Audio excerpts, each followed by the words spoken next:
The CBR Boat Show is sponsored by Star Wars Celebration 5, August 12th through 15th in Orlando, Florida. Purchase your tickets now at StarWarsCelebration.com.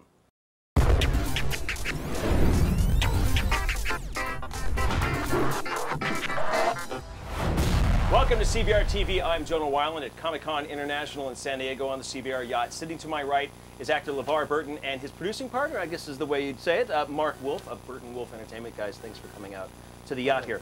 You ever done radio?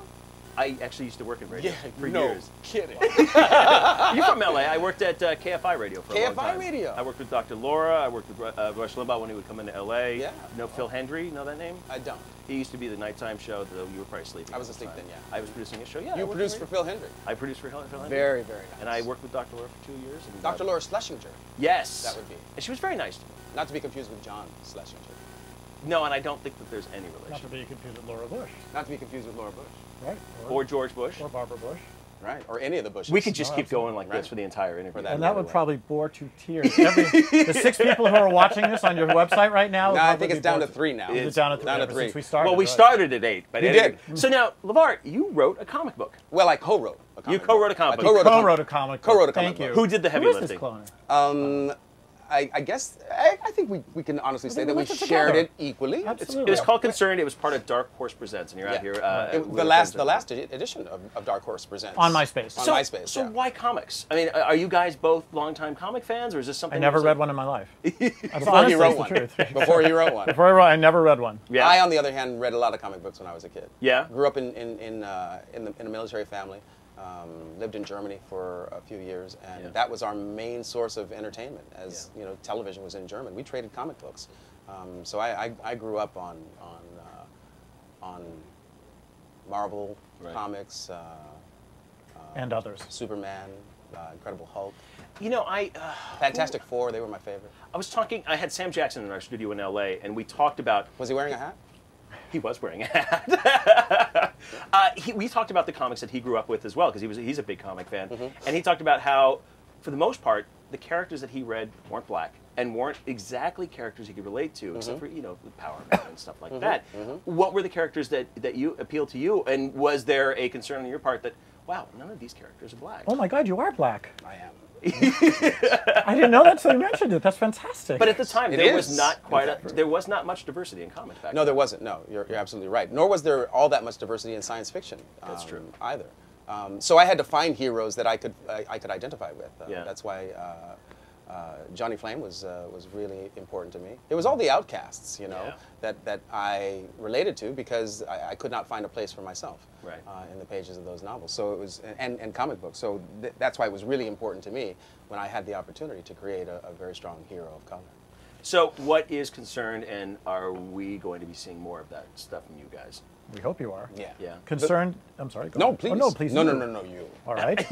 I agree. Concerned is a comic that it got its start when Dark Horse approached us and said that they would love us to create a comic for them. And Lamar and I sat down and said, well, what is it? If we're going to do this, we want to say something. Right. And actually, LeVar is the one that came up with the real root of the idea, which is he said, you know, with all these kind of superheroes out there, they get their power and they can do almost anything they want to do, but nobody knows like how they get their power. You know, is there any kind of like balance in the world? Can you continually, you know, be Spider-Man or Superman and there's this endless supply of whatever it is that's Spidey's web, as long as there's no kryptonite around, Superman's good to go. Right. You know, I think that for me, I wanted to create a situation where we put a fairly ordinary guy in an extraordinary situation, and that's where we get the drama and the dramatic tension from. And so if you have an ordinary person in a situation where he inherits, in essence, superpowers, what's the consequence of that? When he uses that power, what if there was a balance to everything that was thrown out of whack? Right.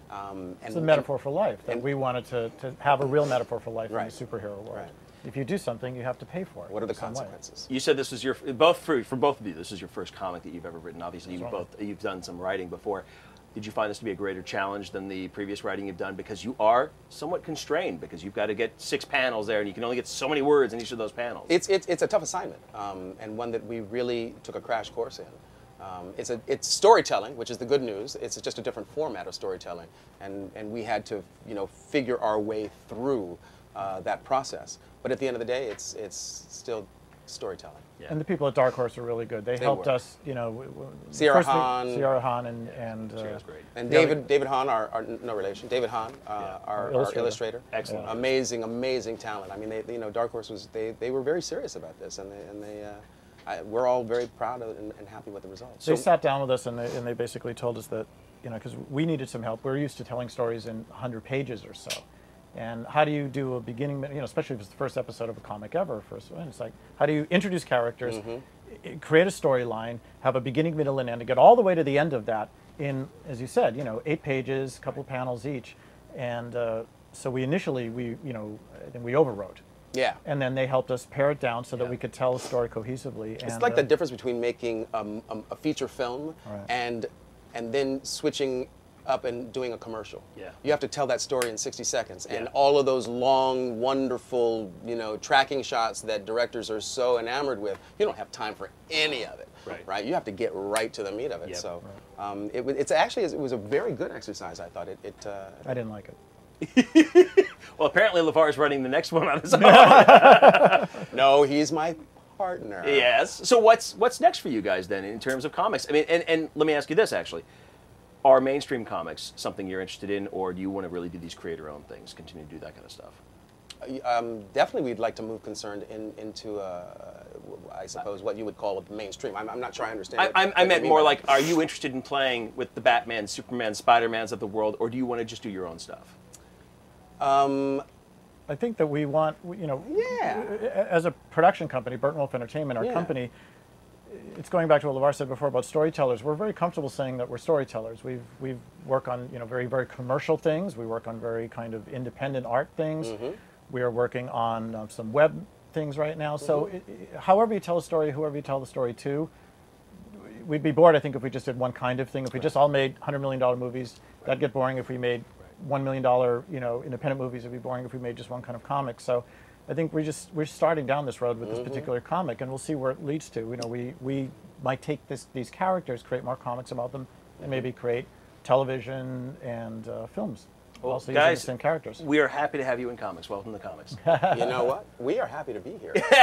And you know, thank you for all the fun kazoo time, because that's what we live for. I will treasure my kazoo. I will keep it with me always. In fact, I'm imagining now a chain upon which I will wear my kazoo. I will fashion a chain so I can always keep it close to my heart. If I run into you in the streets of Los Angeles and you're not wearing that thing, we're going to come to fisticuffs. You know what? I look forward to that. You'll kick my ass. It's okay. Guys, thank you for coming out. Thank you very much. Mark Wolfe, LeVar Burton, I'm Jonah Weiland, and this is CBR TV.